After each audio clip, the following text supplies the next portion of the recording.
All right, ladies and gentlemen, welcome to Daily Power Parsha, our daily look at the Torah portion. Today is Friday, April 23rd. And I always move in my chair right after I start. I don't know why. Okay, so we are ready to start. I'm excited. We have a lot of Torah to study. And Kedoshim, this Torah portion, has so many mitzvot that you're bound to find something interesting, something that you like. We're going to throw a lot of stuff out there. So get ready, buckle up. I'm going to share my screen with you and let's begin. All right. Fifth reading is right here. Law and order. You shall commit no injustice in judgment. In other words, if you're a judge, completely impartial, you must be. You shall not favor a poor person or respect a great man. In other words, don't root for the underdog. Don't favor the favorite.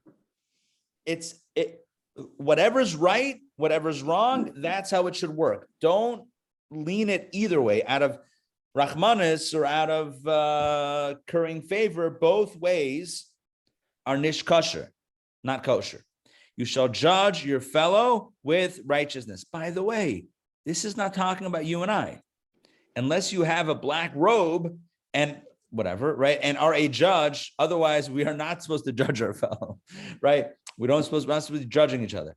But a judge should judge with righteousness, and that means impartiality. You shall, and this, I think Donna mentioned this a few days ago, right? About gossip.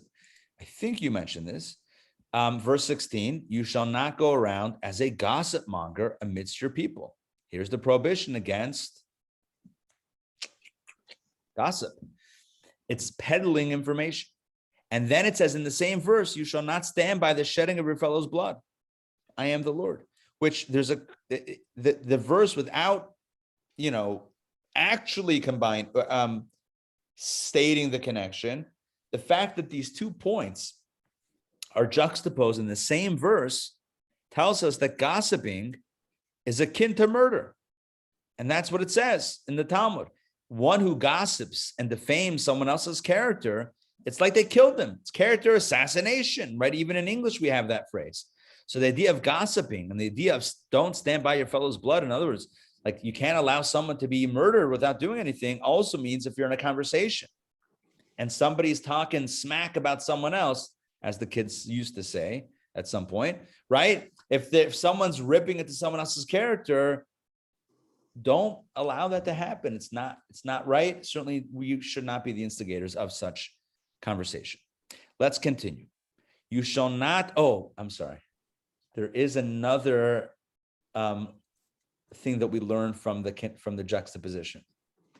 Just like when in a life and death situation, you're allowed to do things to save a life, right? Do not stand by the shedding of your fellow's blood. If somebody's dying, right? If somebody's dying, then you cannot stand idly by. You have to do something about it. The same thing is true. You're allowed to violate a mitzvah to save a life. You're also allowed to violate gossiping to save a life. Like if you know information about someone who's a danger to society, right? Then I don't want to gossip, but you're putting other people at risk, whether it's life and death or even financially, that you are allowed to speak and to share that information, not to gossip necessarily to people, about things that are not relevant, but share the information that is needed. So again, I don't know if what I'm saying is coming across clear. Maybe it's a little convoluted. What I'm trying to say is that although in general, the Torah says no gossiping, no disparaging someone else, when we're dealing with something that could hurt other people, whether physically or financially, you are allowed to share the information. In fact, it's a mitzvah to share that information. Okay, let's continue. And let's actually add Matt into the group. Welcome, Matt. It's good to see you. Hey, Matt, welcome. Hello. It's great to have you here, and it's great to see this guy. I love it.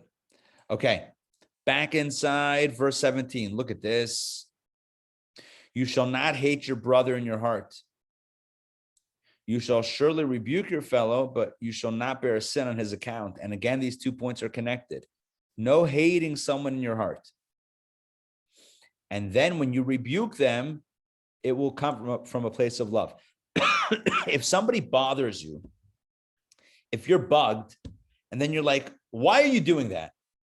That's not healthy rebuke. That's criticism, and they're not going to take it to heart and improve. You're just unloading on them. But if you don't hate your brother in your heart, on the contrary, if you love the other person and you see them doing something that you know is not ideal, but because you love them, you tell them, listen up. I love you. And I see you doing this and this. I humbly suggest that you reconsider. The person hears that you care about them, they'll listen to you. At least they'll take your suggestion into consideration. But if you hate your brother in your heart and then rebuke, then you're going to bear a sin on his account. Then you're going to make it worse. So the Torah says, don't hate your brother and then rebuke, and then you won't bear a sin on his account. Let's continue verse 18. You shall neither take revenge from nor bear a grudge against the members of your people. You shall love your neighbor as yourself. Look at that. The golden rule is like the second half of a verse. Not even a standalone. Look, it doesn't even get its own verse. It's like the second half of another verse. All right, let's talk about this verse, verse 18. It says, and by the way, 18 is chai, which is life. So it's a good number. It's a good verse number to have this verse in, to have this teaching in.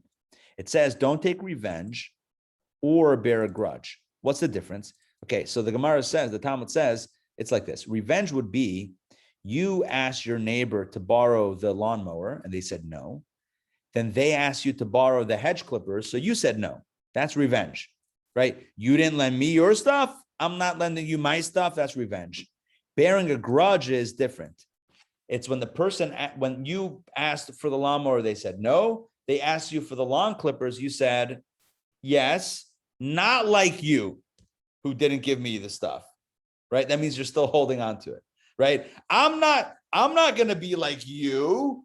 I'm going to be better than you. Okay, so all right, so you're still somehow, right? It's a very Jewish way of thinking. But the Torah says, don't take revenge nor bear a grudge. Both are not okay. In other words, what should you do? Let it go. Absolutely, 100%. You can have the hedge clippers, not a problem. Not like you. No, not like, right? Okay. Then it says you shall love your neighbor as yourself, which is also beautiful. What does it mean as yourself? Why not just you shall love your neighbor? That works. Why as yourself? So here's one interpretation according to Hasidic philosophy and Jewish mysticism. Just like you love yourself despite your flaws that you know, right? We all know of our imperfections, and yet we love ourselves. So too, we should love the neighbor even though they didn't lend you the lawnmower, right? You didn't lend me the lawnmower? Okay. So you're not perfect. I'm not perfect. I still love myself. I still can love you. All right, that's verse 18. Verse 19. And we could do a whole class on this, by the way. But we have so much to get through today. I want to keep on moving. Verse 19. You shall observe my statutes. You shall not crossbreed your livestock with different species. You shall not sow your field with a mixture of seeds.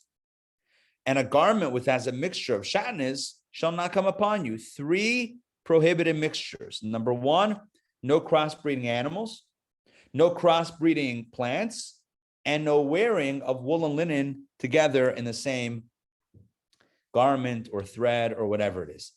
So this, have we talked about Uggs? I mentioned Uggs recently, right? We talked about that. How they found in Uggs some shatnez, wool and linen. Basically, in the lining of some Uggs, it's real wool, and the backing of it is somehow made with linen. Again, not all Uggs, but some Uggs, they found this to be true, and therefore some people are avoiding buying Uggs until that issue is clarified and or figured out. So anyway, what's the point? Mixtures, no mixtures. Certain things are not meant to be mixed. Why? this is an example of a chok, of a law that we don't necessarily have the rationale for, but we know that Hashem doesn't want it. So with livestock, Hashem created certain animals. Don't start mixing biological families.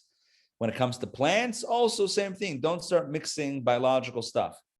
When it comes to wearing wool and linen, your guess is as good as mine. I've heard something say that like wool is from an animal and linen is from a plant, from flax. So you're mixing the animal kingdom and the vegetation kingdom. Maybe that's a rationale. Maybe it's not a rationale. Either way, it's not meant to be done. All right, let's continue. Verse 20, if a man lies carnally with a woman and she is a handmaid designated for a man, and she has not been fully redeemed, nor had her document of emancipation been granted her. Basically, it's some sort of situation where she is somewhat of a maidservant that is engaged or betrothed to someone else, and she hooks up with another guy. So it's basically a form of adultery yeah. So there shall be an investigation, and they shall. Oh, I'm sorry. Okay, yeah. They shall not be put to death because she had not been completely freed.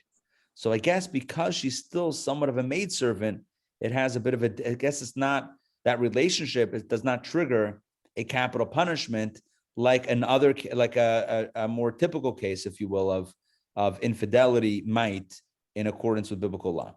All right. He shall bring his guilt off. It's still not good, but it's not, it does for some reason, whatever, based on her status, it doesn't have. Would it have anything to do with the fact that maybe she doesn't have a choice? I don't know. I don't think it's that guy. I think it's somebody else, right? It's not the master of this maidservant. I think it's a third party guy. Oh, okay. But I guess because she's not fully emancipated from her maidservant status, so therefore I guess it doesn't have the capital punishment thing. Which, by the way, I'm sure for them they're very happy for. I'm just gonna say that they're probably like, oh, perfect. I'm so glad the documents didn't come through yet. Great. But whatever. All right. So what should be done? He shall bring his guilt offering to the Lord to the entrance of the. It's still an illicit relationship, but again, it's not a capital thing. He shall bring his guilt offering to the Lord to the entrance of the tent of meeting, a guilt offering. Remember, a guilt offering means when somebody is guilty of a crime, they committed a wrong. So he brings the guilt offering. A sin offering is when a sin was committed inadvertently. A guilt offering is when there was guilt, intentional. It was done, and that's it. All right. 22, and the Kohen shall effect atonement for him with the guilt offering ram before the Lord for the sin he had committed, and he shall be forgiven for the sin he had committed. Again, it's not magical. You bring a ram and you're done. It's the internal process, but that all leads to the atonement. All right, next, when you come to the land and you plant any food tree, you shall surely block its fruit from use. In other words, you cannot eat of the fruit from that tree. It shall be blocked from you for use for 3 years, not to be eaten. So when you plant a new fruit tree, you're not supposed to eat of the fruit for the first 3 years. And in the 4th year, all its fruit shall be holy, a praise to the Lord. In other words, it's all considered to be holy food. It has to be eaten in Jerusalem. And in the 5th year, you may eat its fruit as normal. And do this in order to increase its produce for you. I am the Lord your God. God says, you want your trees to grow nice fruit? First 3 years, don't touch. 4th year, you eat as a holy food. And the 5th year, it is normal. I want to show you Rashi. Let's see if there's Rashi on this. There should be. Oh, there's a lot of Rashi on this. You kidding me? Take a look. No. All right. There you go. I think we got it. All right, back inside. And let's welcome Mark. And a special thank you. And a special thank you to Mark.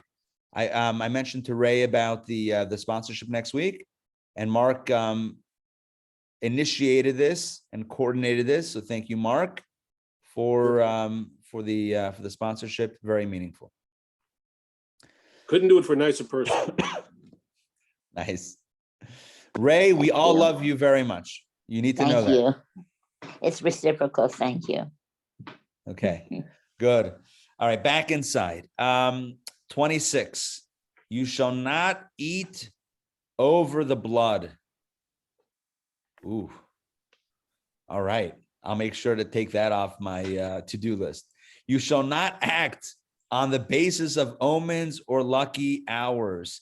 I need to see what this eating over the blood is. Let's go back inside with Rashi. I'm just going to keep Rashi up. I know it's a little bit whatever, but here we go. You shall not eat over the blood. Here we go. Rashi says, this verse is expounded in many different ways in the Talmud, Sanhedrin, as follows. A, in other words, it can mean many different things. Number one, it is a warning that one must not eat from the flesh of holy sacrifices before the dashing of the blood. In other words, some sacrifices that were eaten, the blood had to be sprinkled by the altar. You cannot eat from the meat of the offering before the blood was done. So do not eat over the blood means do not eat before the blood is sprinkled while it's still around. And B, it is a warning against anyone who eats from an ordinary animal before its soul, contained in its blood, is fully departed. And it's also explained in many more ways, etc. This becomes also the idea that the meat has to be, the blood has to be removed from the meat before you eat the meat. As many of you know, this is why kosher meat is soaked and salted before it is allowed to be eaten. So it's a kosher animal. It was slaughtered in a kosher fashion. It was checked, and it's a healthy animal. You still can't eat them, and you cut out the parts of the meat that you don't eat because it's near the sciatic nerve or whatever it is. Still, you can't eat it. There's still another hoop to jump through because it still has blood. You have to remove the blood. That's the second explanation of the Talmud. You shall not eat over the blood. Kosher meat cannot be eaten as long as the blood is still in the meat. You have to extract the blood with salt, kosher salt, which is a little bit thicker, to pull out the blood. Kosher meat that you buy in the kosher butcher or in the kosher Kroger, whatever it is, has gone through all of the steps, which is why it's more expensive. There's a lot more TLC to get that piece of kosher meat ready to go, prepackaged. We live in very fortunate times that all the work is done for us, but it's going to cost a few dollars because it's a lot of work that was done, as opposed to just, killing an animal, cutting it up and throwing it out there on a thing. There's a lot of specific care and discernment and process done here. Next part of the verse said, you shall not act on the basis of omens or lucky hours. So Rashi says, what does it mean, the basis of omens? Like those who interpret the sounds or actions of a weasel or birds as omens for good or bad. Or like those who interpret bread falling from his mouth or a deer crossing his path as signs for certain things. You ever hear the expression, like a black cat or something? I don't know the expression, but if a black cat crosses your path, Right. that would be an omen. And the Torah says, don't do that. And I know what you're thinking. Doesn't Judaism have lots of superstitions also? Like if you sit at the corner of a table, you won't get married for 7 years, or like don't walk underneath a ladder. Yeah. So how does that work with not acting on the basis of lucky omens? I guess a superstition is superstition, but this is kind of like acting based on it. This is like saying, well, because that happened, therefore I need to do something else, or this, that, or the other. Or maybe we shouldn't be so superstitious. I don't know. One of those two things. Next, you shouldn't act on the basis of lucky hours.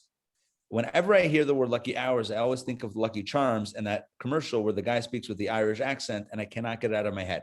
But be that as it may, the expression denotes times and hours that one would say such and such a day is auspicious to begin your work, or such and such an hour is unlucky to embark on a journey. Also, don't do that. Don't fool around with all that stuff. Next, verse 27. You shall not. Yeah. We do that though. This is a good date to begin such and such. I've heard that many times regarding the Jewish calendar. I agree with you. It says that Talmud says if somebody has a court case, they should schedule it for Tuesday, because Tuesday is a day that God said it should be good twice. Right. Or a surgery or whatever it is. Yes. I don't know. I had the same question, but I didn't say it because I don't have an answer. Welcome, Sandrine. I had the same question. Yeah. I guess don't do the non-Jewish version of it. Do the Jewish version of it. So we can still say poo poo poo, Yes, and we can still wear the hamsa to ward off the evil eye. Yes, and the red string and all that good stuff. Yeah, I guess we'll still give a green light for those things. All right, verse 27. You shall not round off the corner of your head. This refers to the payas. We're supposed to keep a little bit of the thing. What do they call them? Not side locks, but the sideburns. No, not sideburns. Whatever, like a little bit of a extension from the hair down in front of the ear. And you shall not destroy the edge. Sorry? Sideburns, yeah. Sideburns, yeah. And you should not destroy the edge of your beard. Okay. By the way, the prohibition against destroying the edge of your beard is specifically with a straight blade, which is why, people say the electric, you could do it, whatever.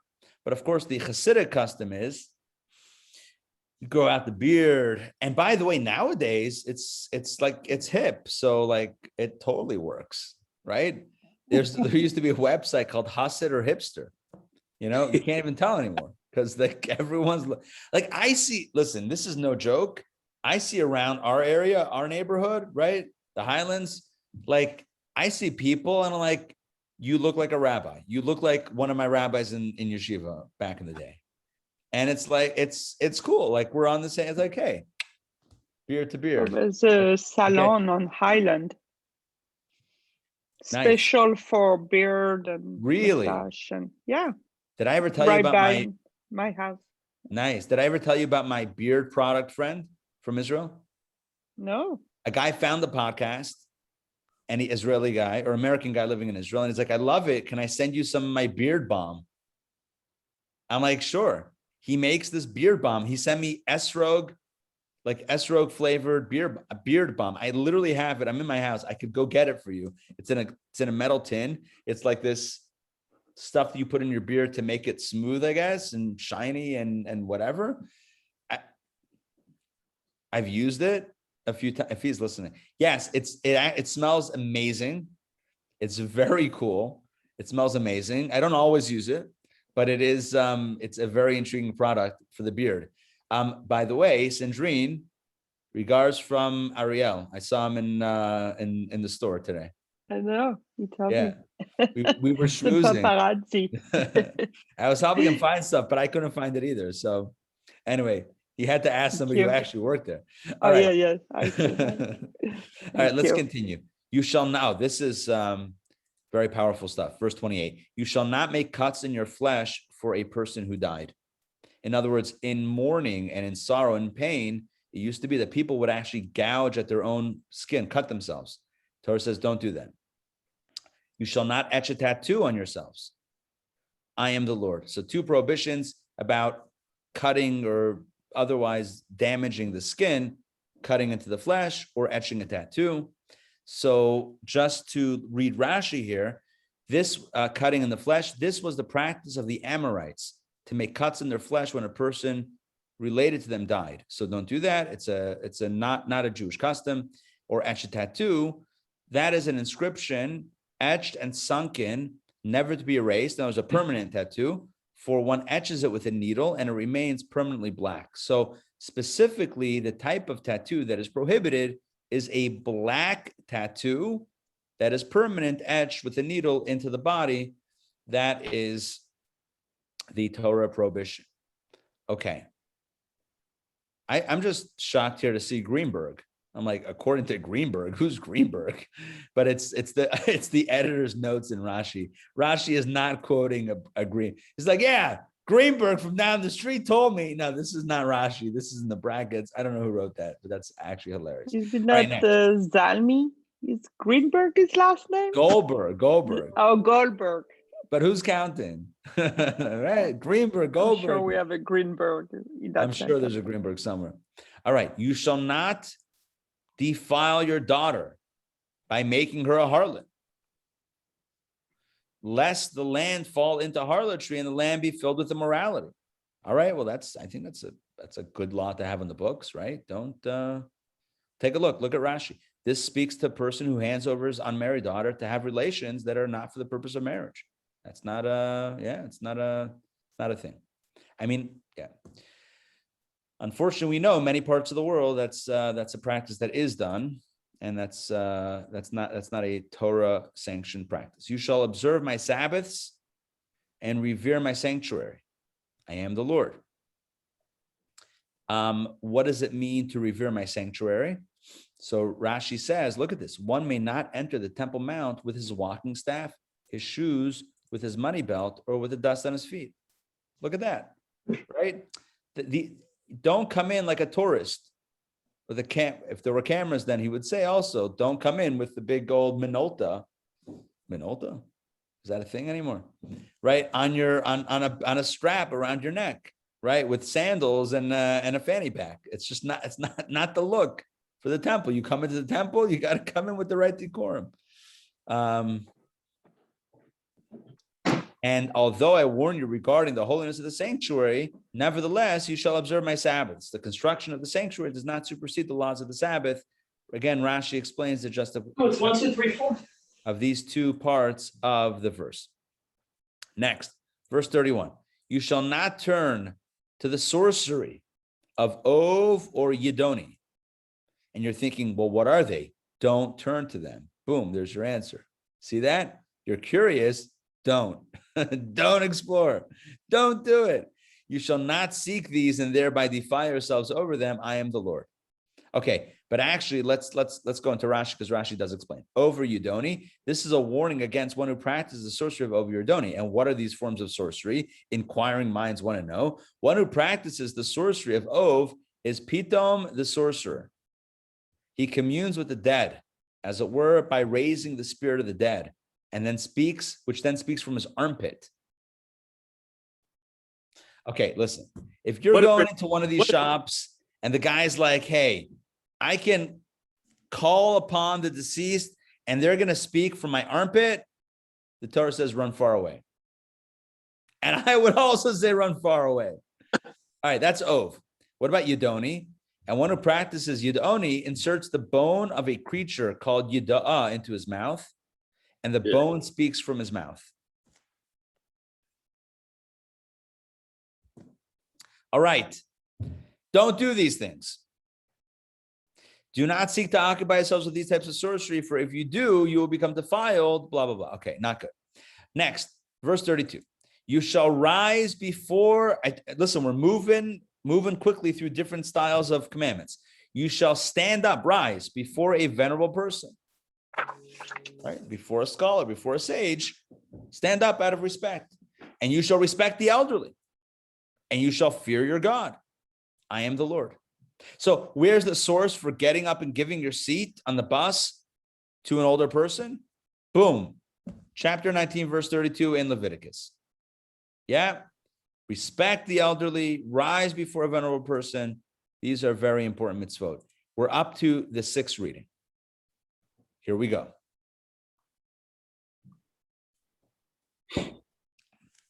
When a stranger sojourns with you in your land. Stranger here is ger again, which is really convert or proselyte, or stranger. You can choose whichever phrase you like, but when they are with you in your land, you shall not taunt him.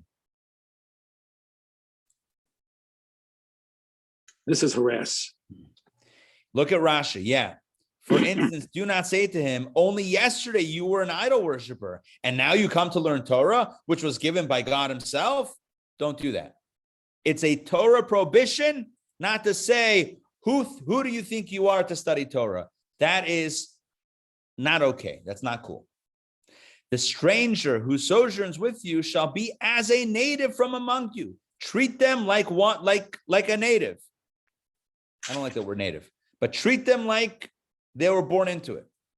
And you shall love him as yourself. Look at this. A special commandment to love your fellow as yourself regarding this person who converts, or the proselyte, or the stranger who's joining up with the crew. For you were a stranger in the land of Egypt, so you know what it's like to be othered. You were othered in Egypt. Don't other this person. I am the Lord your God. That's pretty cool. Talk about inclusion. verses of inclusion right here, verse 33 and 34 of Leviticus. Let's continue 35. All right. I love those two verses, by the way. So you could probably, yes, Yeah. Rashi says, I am your God and his God. I love that. Yeah. I love that. In other words, what Rashi's saying, oh, it's the plural. Elokeichem. I am all y'all's God. God is saying, I'm not only your God, I'm also his God. So treat him nice. Beautiful. Thank you. Verse 35, you shall not commit a perversion of justice with measures, weights, or liquid measures. In other words, don't get all shifty with measurements, with weights. You shall have true scales, true weights, a true ephah, a true hin. These are wet and dry measures. I am the Lord your God who brought you out of the land of Egypt. In other words, if you're, you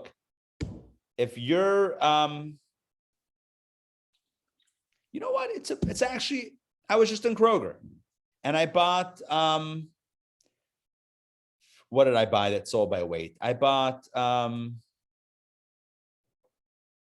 sweet potatoes, which I believe were sold by weight. Are sweet potatoes usually sold by weight? Does that make sense? Yeah. Okay, let's just say I bought 2 sweet potatoes for the chicken soup tonight. Okay. And they scanned it, you know how which is like great technology. They scan it and then they weigh it right there. Imagine if that little weighing thing is off. So it's really 1 pound of sweet potato, but it comes up as 1.25 pounds and I'm paying an extra 39 cents. You know, over the course of a year across all their stores, you know how much money Kroger would make if they just tweaked it a drop? You could make millions of dollars with a little bit of a tweak. You know how enticing that is? The more I talk about this, do you know how? No, I'm kidding. So this is actually a great business strategy, and it's illegal, and it's prohibited by Torah as well. The Torah says when you're in the business of weighing out merchandise and people are paying by weight, your scales have to be correct and accurate. No monkey business. And if you think you're going to get away with it, I am the Lord your God who brought you out of the land of Egypt. I took you out of Egypt. I can put you back in. No, I'm kidding. No, parents say that I brought you into this world. I can take you out. So God says, don't mess with me. I know what your scales are looking like. I know what your weights are looking like. Don't mess around. All right. I love that also. You should. This is a good series right here. I'm just going to say this. Look, Torah's all amazing. I like these verses personally. I can feel them. Verse 37, you shall observe all my statutes and all my ordinances and fulfill them. I am the Lord. In case we're getting specific, this is like zooming out a little bit. Let's see if there's a Rashi on why suddenly we're getting very general here. There is not a Rashi on this. Okay. All right. It's kind of a summary verse. It's like all these things are important. Okay.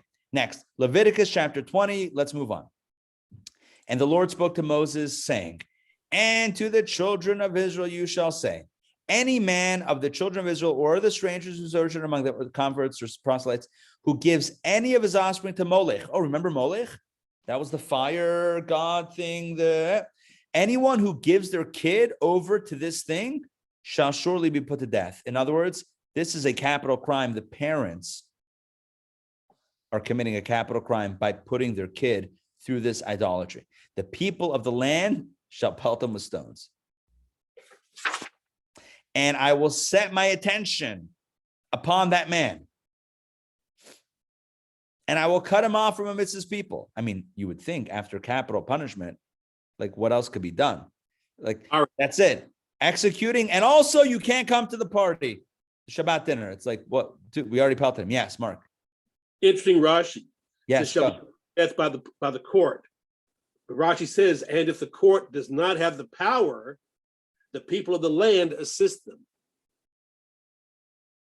That is interesting. In other words, if it's a time when maybe the court is not as strong as it should be, then the people themselves can take the law into their own hands. Yeah. That's interesting. There's this reporter from, he used to write in the New York Times and in, where else did he write? His name is A.J. Jacobs. Anybody familiar with him? A.J. Jacobs? He's an author. He's what I call a stunt author. He does stunts and then writes about it. So he'll like he read through the whole encyclopedia, and then he writes a book about reading through the whole encyclopedia. Or he learns all about, he does like these various wild things, and then has material to write a book about. It's actually a good strategy, right? So you do something crazy and then you write about it, and then you have a book. So he's a good writer. So he wrote a book called My Year of Living Biblically. He lived biblically for a year. And he tried he just, no commentary, just opening up the translation of the Old Testament and trying to live by it. And he's a Jewish guy, and it's actually hilarious. So he says he was in Central Park, and he's speaking to somebody, and the guy mentioned that he's having an adulterous affair. So he reaches down and he starts pelting him with little pebbles, because the Torah says you pelt them with stones regarding adultery. So anyway, and then he ran for his life because the guy was not happy about that. Did it happen? Did it not happen? I don't know, but it's in the book. It's hilarious the way he writes it. But he meets a rabbi in the book. It's a really funny book. It's called My Year of Living Biblically, or something along those lines. I read it a few years ago. It's a chuckle. But it also, by the way, one thing that comes out of that book is that you might as well not bother if you're not following the comment, if you're not using commentaries, because the Torah, the Bible itself is unintelligible. You can't make sense of it. It literally is inoperable without any commentary on it. So then you have to make up your own commentary. In other words, you have to anyway do your own interpretation, because it doesn't, you have to somehow make sense of it. And so then the question is, so who do you trust? Your own interpretation based on thin air, or the tradition that's literally 3,300 years old? Might as well choose, I think, the tradition. That's one of the conclusions that he actually comes to in the book, where it says, put a fringe on your garments, and he pins like fringes.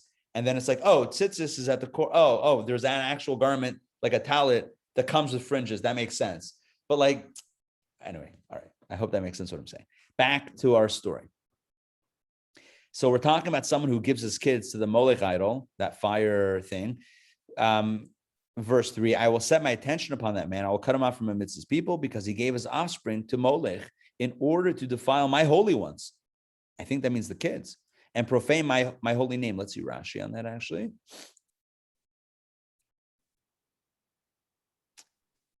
Yeah, the Jewish people. I almost had a sneeze there. All right, so it's defiling my holy ones, the congregation of Israel. So it's a desecration of the sanctity of the Jewish people by giving your kid over to this Molech situation. Let's continue. But if the people of the land ignore that man when he gives of his offspring to Molech, not putting him to death, then God says, I will set my attention upon that man and upon his family, and I will cut him off, and all who stray after him to stray after Molech from amidst their people. God says, if you don't take care of it, I'm going to take care of it. Apparently, what I'm getting from this Torah portion, God is not happy with the Molech. That's what is coming up. So who, what, where, when with this Molech business? I'll tell you this, God was not a Molech superfan. Next, verse 5. I will set, a superfan, by the way, is a higher level than a fan. It's a superfan, just in case you were wondering.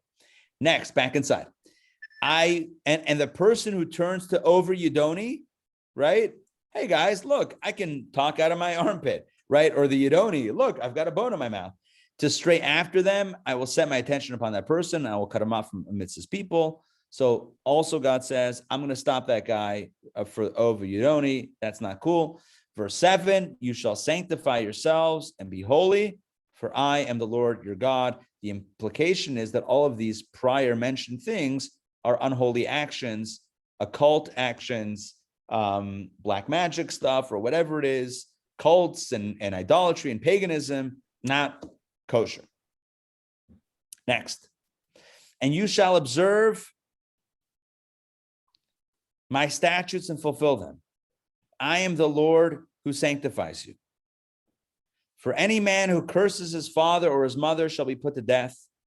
He has cursed his father or his mother, his blood is upon himself.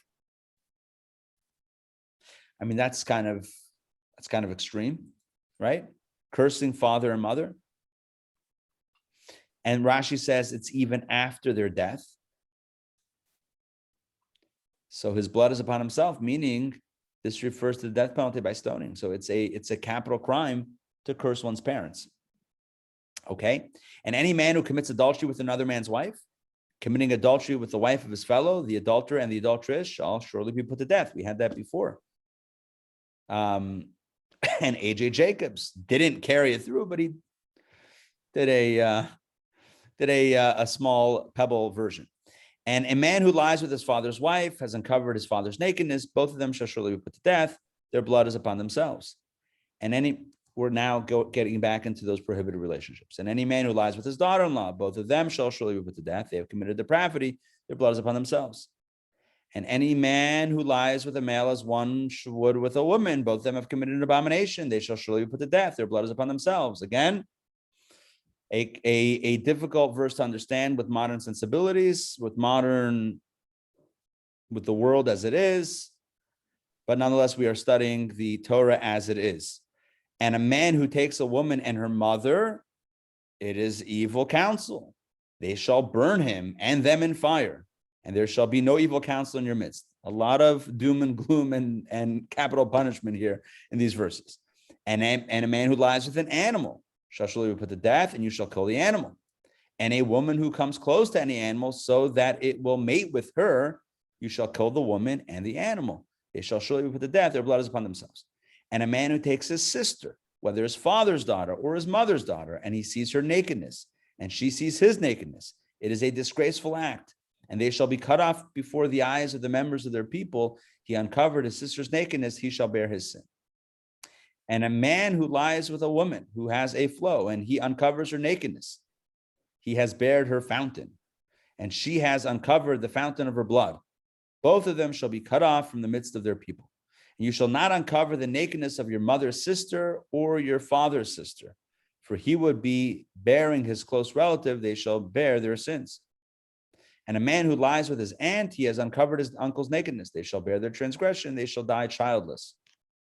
Very specific punishment there. And a man who takes his brother's wife, it is a repulsive act. He has uncovered his brother. Now, there's a mitzvah to take a brother's wife if the brother dies childless. I'm assuming this is in a case where that's not the case. Let's see.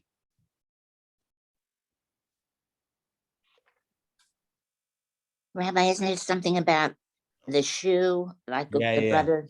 Yeah. I would imagine that we're talking about either in a case where she's still married to him, which is adultery of a sister-in-law. Where the brother's still alive. Yeah, that's what I mean. Right. The brother's still alive. Oh, maybe. Yeah. Oh, Well, sorry. it could be adultery. Maybe. Yeah. I could see a bunch of different scenarios where it wouldn't be the category where it's actually a mitzvah.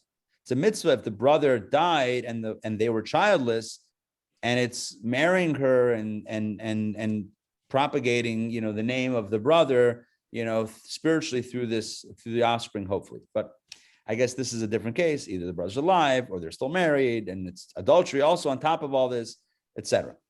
All right, verse 22. And you shall observe all my statutes and my ordinances. And again, a general mitzvah. And fulfill them, then the land to which I'm bringing you to dwell therein will not vomit you out. It's interesting that we have this phrase of not vomiting you out or vomiting you out with specific regards with the forbidden relationships. It's specifically with regards to these relationships that it's almost like stay away from these things and you could stay in the land. If you violate these things, the land itself just will reject you. You shall not follow the practices of the nation that I am sending away from before you, the Canaanites, for they committed all these sins and I was disgusted with them. So I said to you, you shall possess their land, right? I kicked them out and I put you in, and I shall give it to you to possess it as a land flowing with milk and honey. That's one of the places where we find that the land of Israel is flowing with milk and honey. That's that expression. I am the Lord your God who has distinguished you from the peoples by giving you essentially a law that governs behavior differently than what was being done by the other nations. And you shall distinguish between, back to kosher, clean animals and unclean ones, between unclean birds and clean ones. Thus you shall not make yourselves disgusting through unclean animals and birds and any creature which crawls on the earth that I've distinguished for you to render unclean. Let me quickly take a look at Rashi here. I'm assuming it's referring to eating. Yeah. Oh, this is good. This is really good right here. Take a look. What does it mean distinguish between clean and unclean animals? So you would think it means, yeah, you can eat a cow, but you can't eat a horse. So Rashi says, no, it is not necessary for scripture to say that we must distinguish between a cow and a donkey, since they are easily distinguishable and identifiable. Rather, the Torah means that we must distinguish between an animal that is clean because of you. In other words, it is permissible for you to eat it because of your slaughtering, and one that is unclean because of you, forbidden to eat it because of your slaughtering. In other words, what we're talking about here is you have to distinguish between an animal that was shechted correctly and slaughtered correctly and slaughtered incorrectly. When an animal is slaughtered, both sides, i.e. organs, must be severed, namely the esophagus and the trachea, the kana and the veshet, or at least the majority of each of both of those pipes. Thus, our verse here is referring to the following: the distinction between an animal of which one organ, it's not an organ, it's like the esophagus and the windpipe. So like two pipes. Anyway, the distinction between an animal of which one pipe was severed completely and the majority of the other was severed, which is kosher, and an animal which one was completely severed and the other one was only half or less than half severed, is non-kosher. And what is the difference between its majority and half of it? A hair breadth. Listen, I don't know if this is clear. There's too many brackets here for my comfort level. I just want to tell you what it's saying, because I feel like I could probably effectively explain what's going on here. When you have a kosher animal, you have to shecht it, slaughter it properly. And slaughtering it properly means you have to kill it in a very humane fashion. The knife has to be perfectly smooth. And I grew up, my grandfather was a shochet. I grew up with him having big knives, right? And it wasn't like, better get in line or else no, I mean, it was, but there were big knives as part of the, and the knife has to be perfectly smooth. Imagine you run your fingernail along the edge of the knife, and you feel for any nicks, any interruption in the perfect smoothness. If there's any hitch, if there's any glitch in the edge of a knife, for sure not serrated. If there's any tiny drop of a nick in the knife, and you could feel that very easily with anybody, you feel with your fingernail very easily, it's not, you can't shech with it, because it means that it's going to tear into it's going to pull, and it's going to cause additional harm and pain to the animal. It's not kosher. So it has to go through smoothly, and you don't apply pressure. You go side to side like that, and it has to with one fell swoop sever the majority of the trachea and the esophagus, right? The windpipe and the food pipe. It has to sever the majority of both, because that instantly ceases the vitality of the life of the animal. Rabbi? Yeah. Your grandfather was also a Torah scroll, right? Yeah, he was a scribe. Those are two very comprehensive things and a lot of detail required in both. Very hands-on. Yeah. The guy worked with his hands for many, many years. Yeah. Scribing and shechting. By the way, those I have to two. go, sorry. No worries, Sandrine, good to see you. Shabbat Back shalom. for call. So Shabbat shalom, everybody. worries. Nice to see you. Nice break for me. Thank you. Great to Bye. see you. We'll see you soon. All right. And we'll all wrap up in just a second. But just very quickly here, basically what's saying is, if you have to shecht with that slaughtering action, the majority of both pipes. Because if not, then the animal didn't die instantly, and it's not a kosher animal. You didn't do it right. What happens if you're the slaughter, you're the shochet, yeah, and you're trying to get kosher food here? Let's say it's for your family. You have an animal, and you shecht it, and then you inspect it, and it's a little bit less than half.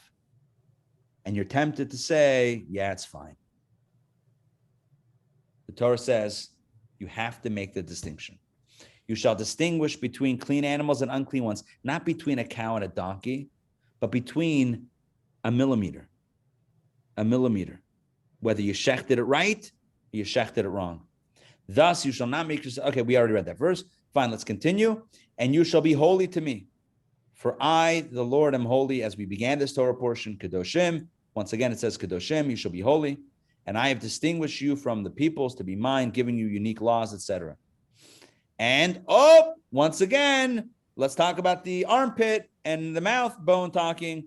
Any man or woman who has the sorcery of Oath shall surely be put to death. They shall pelt them with stones. Their blood is upon themselves. In case you forgot what we said before about that, God's like, still not happy with, by the way, Oath still not cool. All right, friends, we did it. We did it. We finished Kedoshim. I hope you found it meaningful. A lesson to walk away with. I don't know. There's a lot of laws over there. Maybe some of the ones that we spoke about, loving your fellows yourself, respecting and loving the person who's new to the situation, right? Not making them feel like an outsider. I think that's really important. The idea of inclusion. I love, as you know, I wrote a book on inclusion as well. So those themes spoke to me, and I'm sure everyone found something at least that is meaningful. All right, have a wonderful Shabbat. Shabbat Shalom. May you have peace and tranquility and happiness and blessing and only good things. Matt, Amen. Mark, Donna, and Joy. We'll see you guys soon. Shabbat Shalom. Take care, everybody. All right. Bye.